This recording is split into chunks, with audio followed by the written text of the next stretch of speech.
Besides conformity and obedience, there are other ways that our behavior changes in the presence of others or within a group. Social facilitation, social loafing, de-individuation, groupthink, and group polarization. Let's first examine social facilitation. Individual performance is intensified when you are observed by others. Experts excel. People doing simple activities show more speed and endurance in front of an audience, but novices trying complex skills do worse. Why would the presence of an audience facilitate better performance for everyone but newcomers?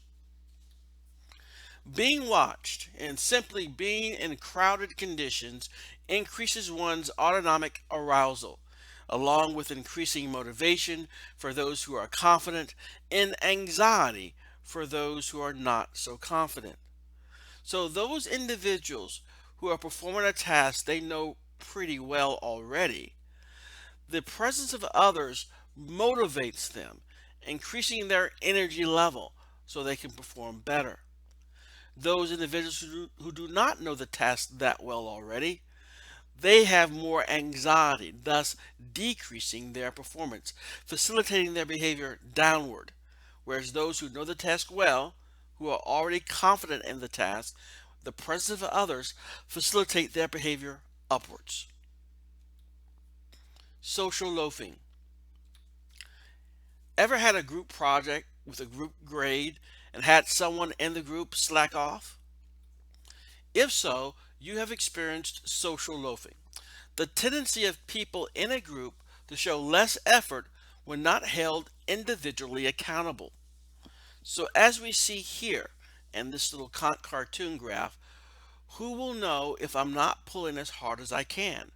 No one can tell how hard each of us is pulling on the rope. Therefore, the person has the ability to sort of take a break, slack off, not put forth their best effort. So, why does social loafing happen?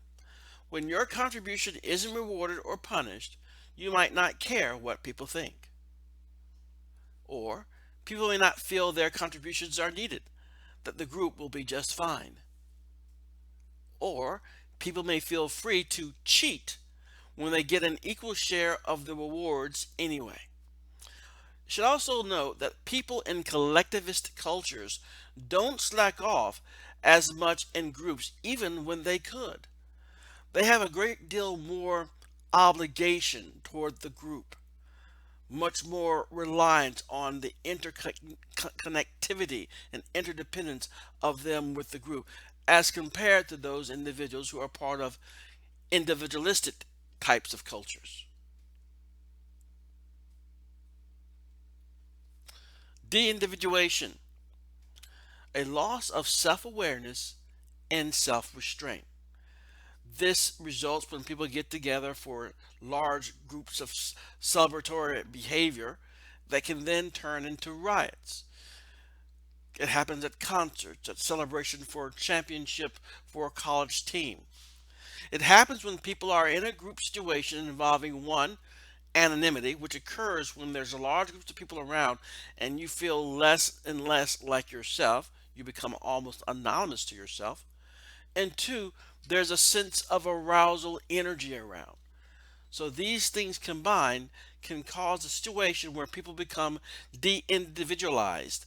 They become less themselves and then open up to behaviors which would not be considered to be the types of behaviors that they normally would be involved in.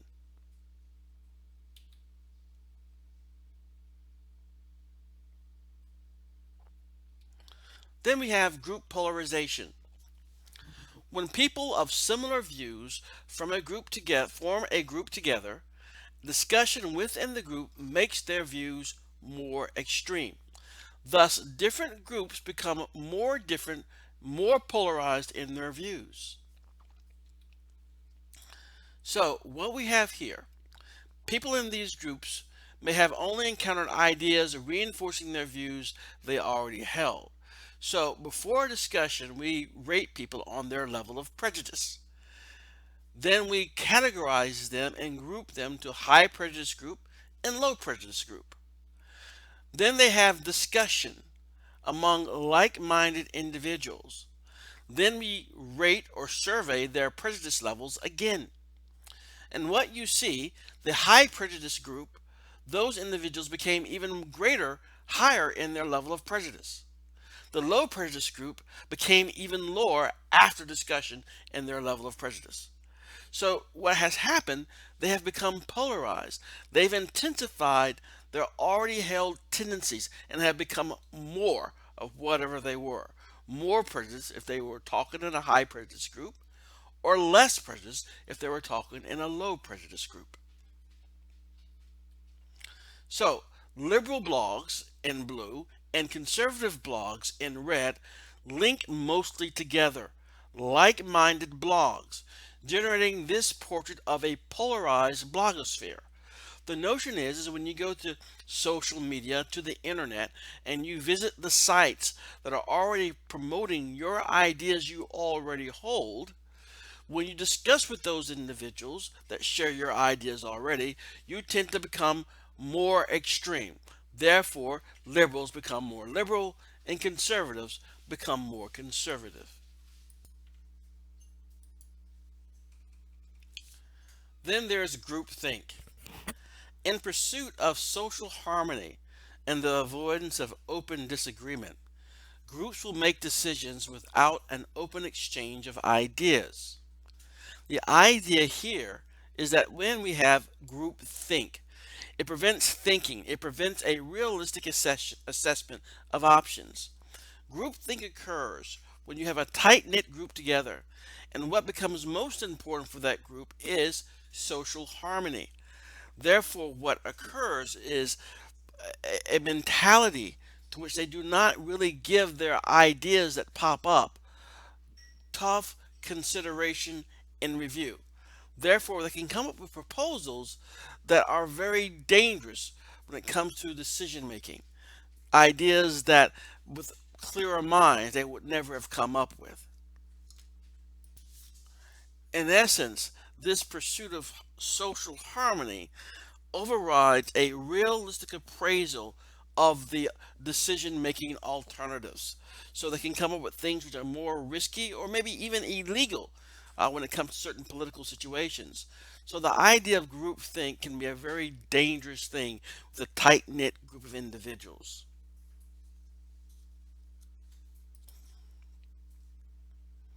Then we have the power of individuals.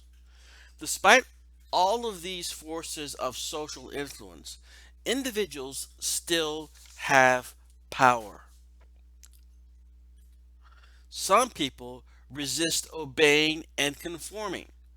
These would be those models of defiance that are not present when people are conforming or when people are obeying orders, like we saw in the Milgram studies. So when you do have individuals who are models of defiance and resist obeying and conforming, this does show the power of individuals. In addition, individuals can start social movements and social forces, not just get caught up in them. And also, when it comes to groupthink, groupthink can be prevented if individuals speak up when a group decision seems wrong.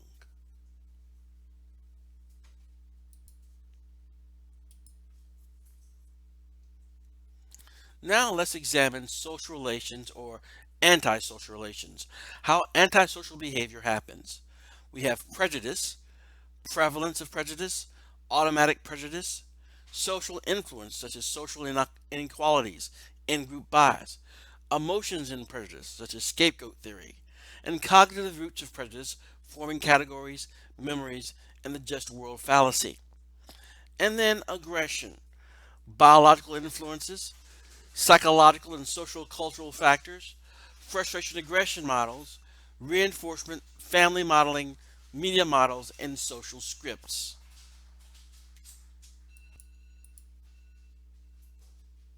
Prejudice. Prejudice is an unjustified, usually negative, attitude toward a group and its members. Discrimination is an unjustified behavior selectively applied to members of a group. And then we have stereotype, a generalized belief about a group applied to every member of a group. What do we have as the component of prejudice? Beliefs or stereotypes, emotions, hostility, envy, fear, and predisposition to act or to discriminate. Levels of prejudice can change. The topic of interracial dating, for example, we can see with many generations, earlier generations that go from the greatest generation to the baby boomers, the Gen Xers, the Gen Ys, we can see that the levels of support for interracial dating has increased with every subsequent generation. So ideas such as interracial dating and prejudice associated with it can and has changed over the decades. Prejudice, however, still remains. We can see it in society around us even today. Attitudes about gay marriage have not come as far as attitudes about interracial marriage. Increased prejudice toward all Muslims and Arabs after 9/11 has still not subdued that much. Women are still judged and treated unfairly. Automatic, subtle, and institutional prejudice still occurs even when people state that they have no prejudice in principle, but may have unconscious prejudice reactions. So we also need to note that prejudice can be explicit, but it can also be implicit. Even individuals who may have prejudicial attitudes may not even be aware of their attitudes or their reactions to certain types of cues or stimuli in their environment that would indicate that they may have these types of prejudicious types of reactions. We even see it today around us that there are many institutionalized as well as prejudicial attitudes that may still be part of our society. We have automatic prejudice. In this particular study, people were more likely to misperceive a tool as a gun when preceded by an African American face, when both were presented quickly, followed by a blank screen or a visual mask. So, what we see here is that automatic prejudice would indicate the following: we will tend to associate certain types of things with certain types of individuals. So even when given an ambiguous situation, we may tend to be more likely to rely on our prejudicial attitudes or beliefs to complete our perceptual picture, so to speak. So we see a weapon when a weapon was not actually there.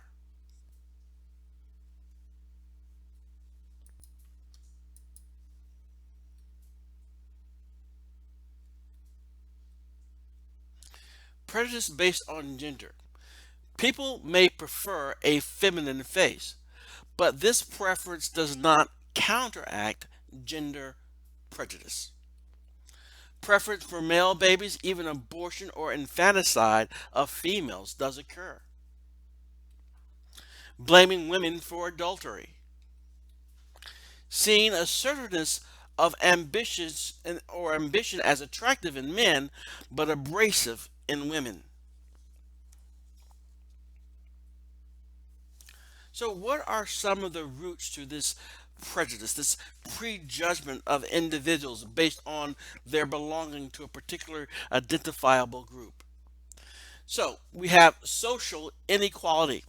When some groups have fewer resources and opportunity than others,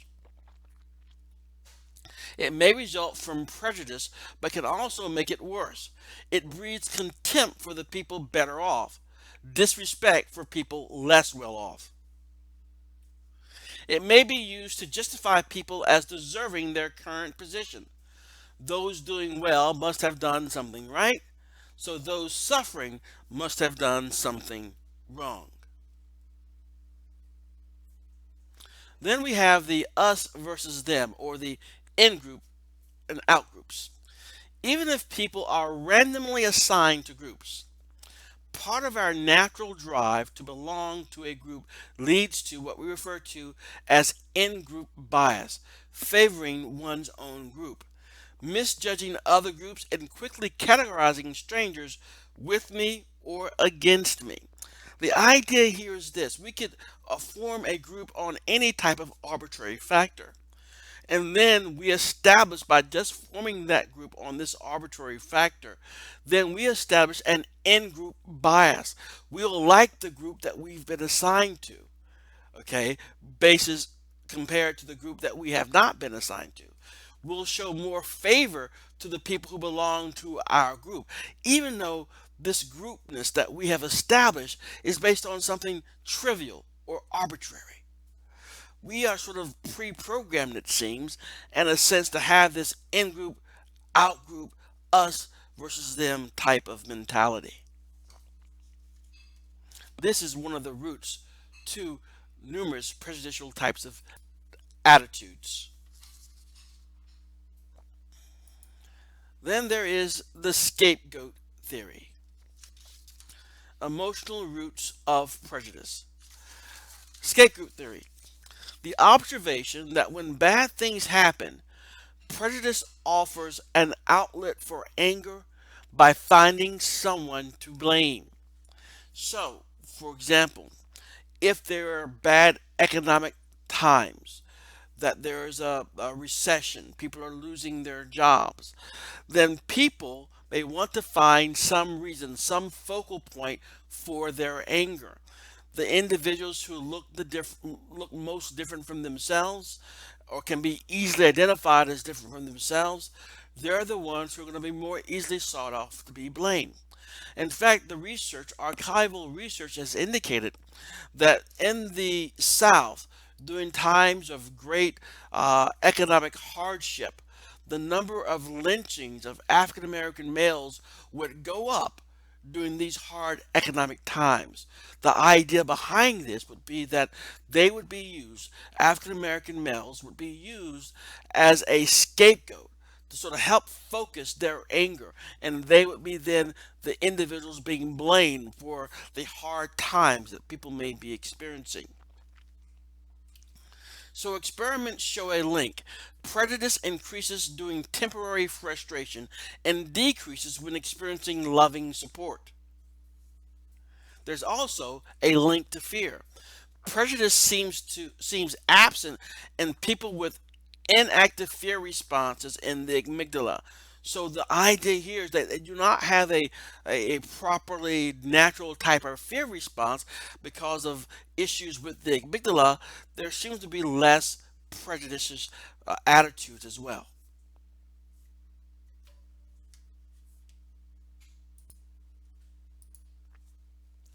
So looking at the cognitive roots of prejudice, a couple of other things that we want to review as well. First, we have the other race effect. We tend to see uniformity in the appearance of other groups and may assume other similarities such as traits.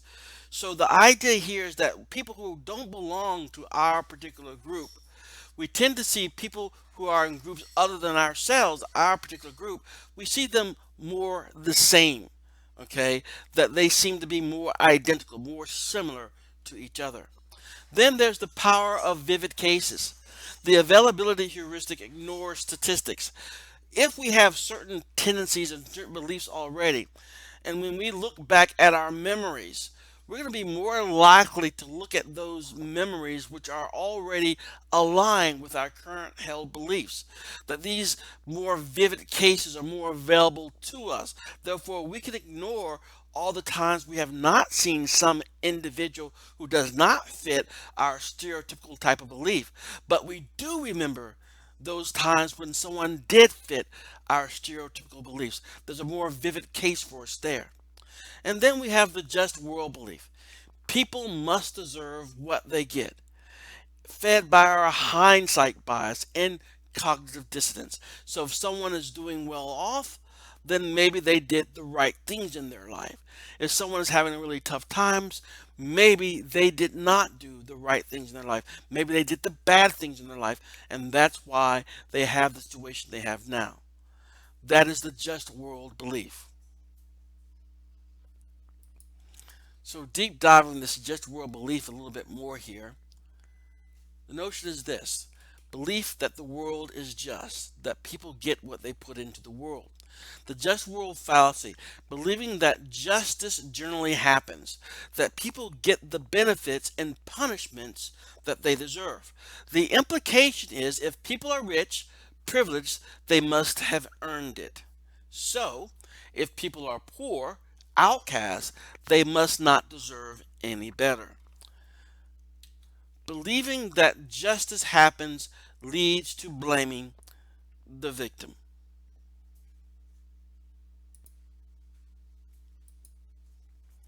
So, looking at all the ways in which things are very supportive of the ideas of prejudice, these cognitive roots of prejudice, let's look at this.